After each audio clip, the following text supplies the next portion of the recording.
NBA's unwritten rules that exist. Don't bother checking the rule book. You won't find any of these in there. No, these are the unwritten rules that exist in the NBA. They've never been put on paper, but rest assured, players and coaches know, understand, and often follow these rules. Many have developed over the years, while some change with the times. Many have been around for a long time. Break one, and a player will infuriate his opponent. There have been fights caused by breaking one of these rules, including the undisputed biggest fight in NBA history. Before we get to that, please like, subscribe, and don't forget to comment on what you think about these rules after you are done watching. Shoes matter depending on opponent. Many star players in the NBA have their own signature shoe that bears their name. James Harden has a signature shoe with Adidas. Steph Curry has his name on an Under Armour shoe. LeBron James and most other stars sport a signature shoe with Nike. The thing is, players without a signature shoe will often wear someone else's signature shoe. Paul George's signature shoe is one of the most well-worn shoes in the NBA in recent seasons, but he won't see any opponent wearing it. This is because our first unwritten rule is opponents are never to wear the signature shoe of an opponent. If you were playing the Los Angeles Lakers, you better not be wearing LeBron sneakers. Shower etiquette brings a few rules. How an NBA player showers in the locker room has multiple unwritten rules. The first rule, according to a few players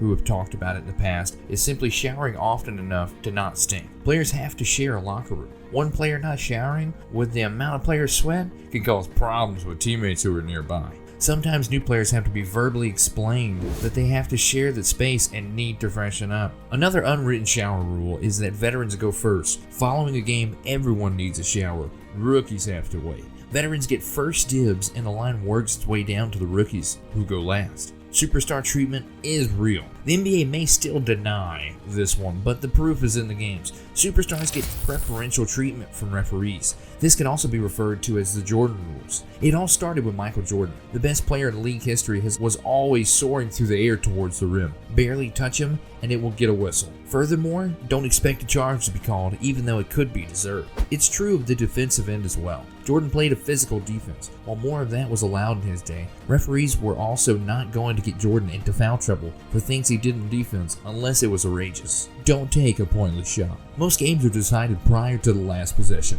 When the team that has an insurmountable lead has the ball at the end of the game and time will expire prior to the shot clock expiring, they are expected to not try to score. A player who still throws up a shot before time expires will be breaking an unwritten rule. It's about respecting the opponent and not trying to run up the score and to embarrass them further following an inevitable loss. Taking a shot, especially aggressively driving the lane, will often get a reaction from opponents. Depending on how testy and physical the game was, it can even lead to an incident. Sometimes teams will even let the play clock expire if there is only a few seconds difference between it and the end of the game.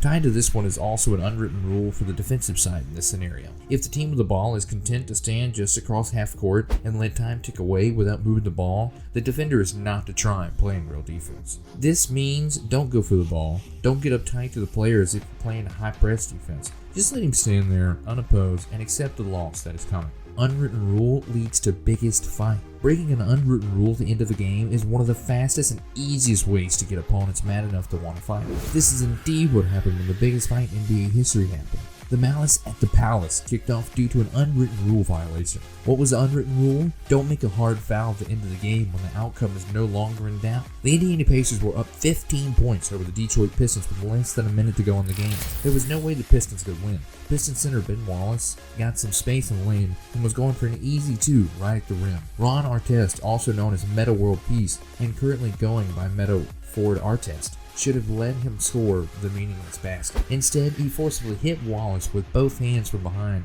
and near Wallace's head. The reaction from Wallace called all hell to break loose. Wallace ran at Artest and shoved him hard. The teams got into a big scuffle. After a while, Artest retreated and things could have died down, and it would have been a forgotten incident. However, Artest, while laying on the scorer's table while a few players were still getting separated, was hit by a beer thrown by a fan in the stands. Artest leaped up and charged into the crowd of Pistons fans as the game was being played in their stadium, known as the Palace of Auburn Hills. Other Pacer teammates joined him, and this began the wild scene where NBA players were fighting NBA fans. It led to some of the biggest suspensions ever handed out by the NBA, and to a certain extent, the league was changed forever. Security is stronger for one thing. Many of the Detroit security guards were senior citizens incapable of doing anything to break up the fights going on or stop the fans from coming onto the court.